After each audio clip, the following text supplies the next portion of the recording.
Hello, I want to talk to you today about a flavor that may not be your favorite, but when you find out what bitters can do for you, you might want to start adding more of this particular flavor into your diet and using herbs that are bitter as well, because they can have a really profound impact on regulating the nervous system, helping you overcome anxiety, regulating blood sugar, helping with cravings. So let's talk about that because I personally love bitters. I even love the way that some bitter herbs taste. So maybe that makes me a little strange, but bitter is a bit of an acquired taste. And before you go judging me for thinking that bitters are enjoyable in some cases, a lot of us actually do use bitter herbs on a regular basis. If you're a coffee drinker or even a tea drinker, right? There's some bitterness in those brews. And it's some of the bitterness that helps with cognition and mood and digestion that many of us are looking for with drinking coffee or tea. So, bitters are a really important part of herbal medicine. And really, that bitter taste is a really important taste. Most of us in our current kind of society, we really look for things that are sweet or salty, right? We love those flavors. But if we overdo those flavors, according to herbal traditions like traditional Chinese medicine or Ayurvedic medicine, when we have an imbalance of the tastes in our diet, it actually can create imbalances in the body and in the mind. And so, incorporating all of these different flavors into our diet through food and through herbs, we can bring that balance back. And bitters are especially important here. They are associated again with the nervous system and with digestion. So we see an affinity there for that bitter taste with nervous system regulation. And of course, you know, if you've been following me for any time, that I consider regulation of the nervous system really the foundation of our healing response, right? If we are not in a parasympathetic rest and digest place in in our body and in our nervous system, then we aren't turning on our digestion. We aren't regulating our hormones effectively. It's impacting everything else that happens in the body. So getting into this place of parasympathetic domination, rest and digest, and being able to more fluidly move through the different states of the nervous system and come back to parasympathetic is really, really foundational, and bitters can really play an important role here. So, most of our bitters are considered nervines, right? That's the action that bitters have. They help with regulating our nervous system, and many of them are nourishing to the nervous system. And so they help calm anxiety, promote relaxation. Think about herbs like motherwort or skullcap or hops, which we'll talk about in a few minutes, because bitter receptors are found not just on our taste buds, on the tongue, but we actually have bitter receptors throughout the body. And this kind of helps explain why bitters are so important for not only helping to regulate our nervous system and through the nervous system digestion, but also they impact blood sugar. And I have seen bitter herbs help with overcoming cravings for sugar and sweets and carbs.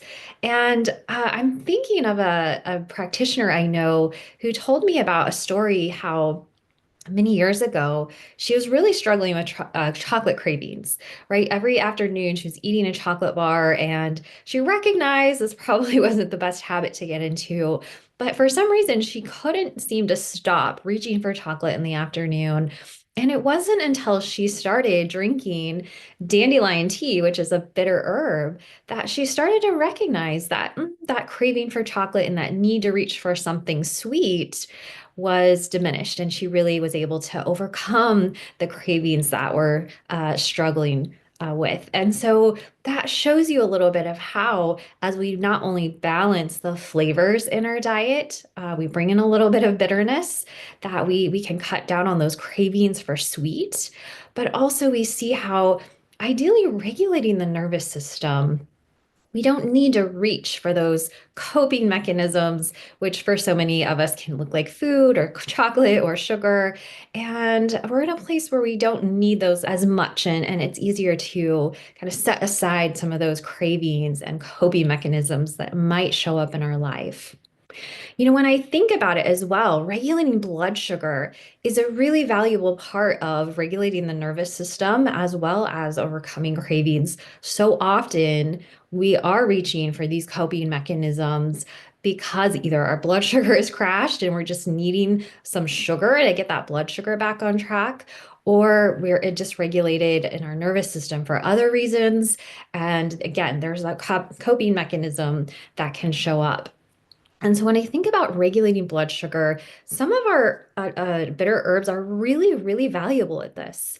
And, I did a video a few weeks ago or so on hops, which a lot of us know hops from the beer making process, right? We know it's an ingredient in beer, but it is a bitter herb.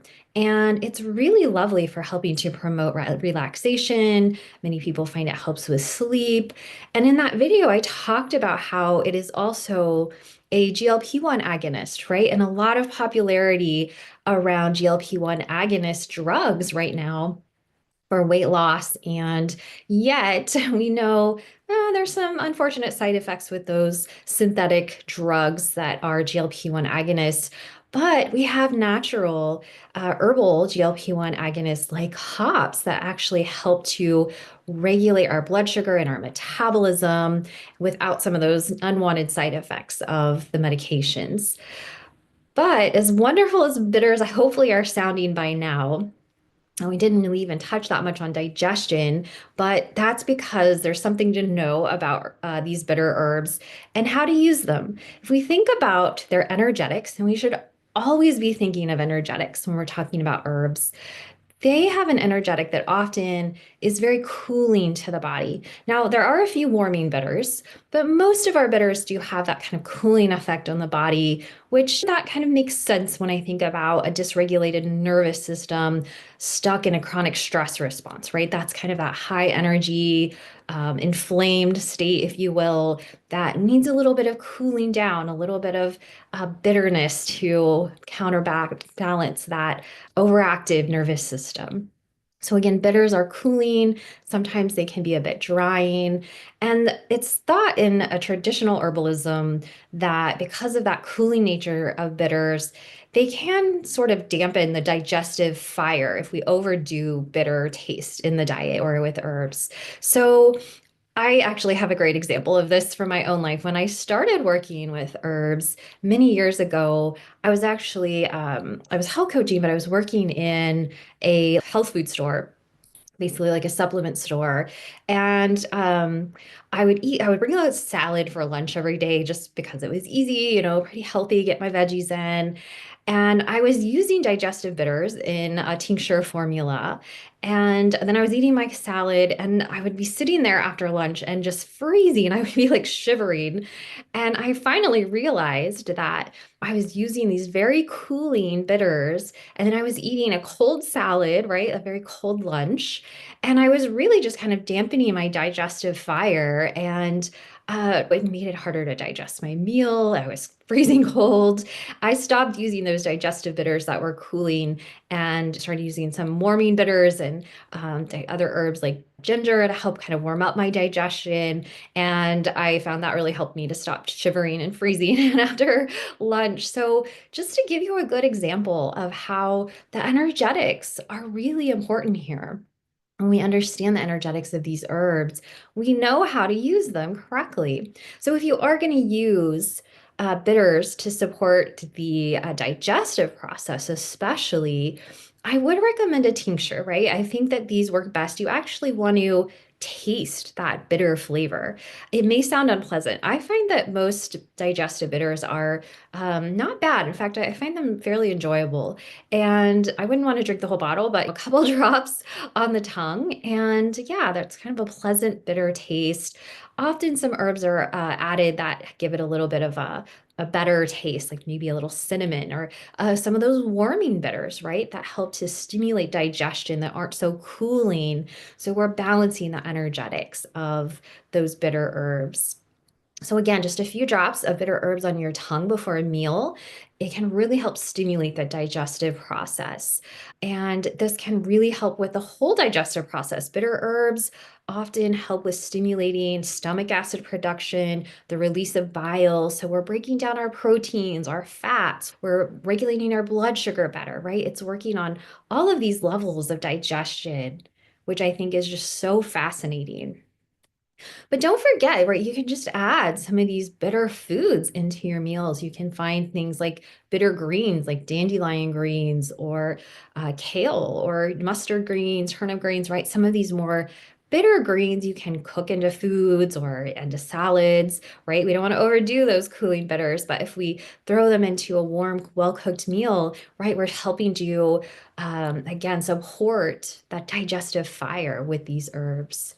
Or like I mentioned earlier, right? Some of these we can take as teas. Some people really enjoy bitter herbs like dandelion tea, right? We talked about coffee and how it's bitter. Now, if you're adding a lot of sugar and milk to your coffee or tea, then you're kind of counteracting that bitterness. But if you do like bitters in this way, drinking some bitter tea, chicory, dandelion might be a nice thing to do to support your digestion, help with cravings. This might be a nice like afternoon pick me up if you find those cravings show up kind of late afternoon or early evening. Of course, keeping your blood sugar regulated is important here.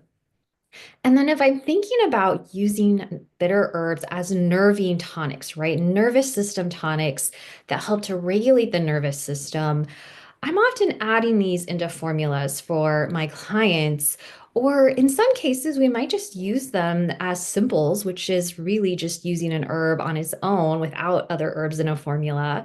And I think an example would be, for example, using motherwort tincture as a simple where if you're feeling some anxiety, or this is really nice for people who feel like panic attacks coming on, or like stress induced heart palpitations, put a little bit of that motherwort tincture on the tongue, and you'll find that like that cooling, relaxing energy of motherwort is really lovely. But again, my caution would be just don't overdo the bitter. Some of our more strong bitters, like wormwood or sweet Annie, right? We only want to use these in really small doses. Of course, these aren't the ones we're generally taking on a day-to-day basis, but they do have some nice antimicrobial properties about them as well. This is what I love about herbs, right? They just do all of it, and they're so diverse and versatile in the way that they work, helping to regulate the mind, the body, the biology. It's so beautiful. So again, reminding you to add those cooling bitters with some of your more warming digestive bitters or carminatives like ginger or cinnamon, again, to cool, to balance that cooling energy of bitters. And if you're more interested in learning more about the energetics and how to use specific actions like nervines and adaptogens, I want to invite you to check out my free Herbs for Mood Support masterclass, which you can find a link to below. I have helped hundreds and hundreds of clients with regulating their nervous system response using herbal support. And I've also worked with other practitioners to help them learn how to use herbs more effectively in their practice. So I'd love to show you how to get more out of using herbs when you understand three things about herbs. One of the biggest things is the energetics of herbs. The other thing is the actions, things like nervines or adaptogens can be really valuable when you know how to use them. You can get to that place of regulation and accessing your parasympathetic response and staying in a place where your body is balanced and calm and energized, where we all want to be. So check out that masterclass below. Thanks for joining me. I will see you next time when we will talk more about herbs.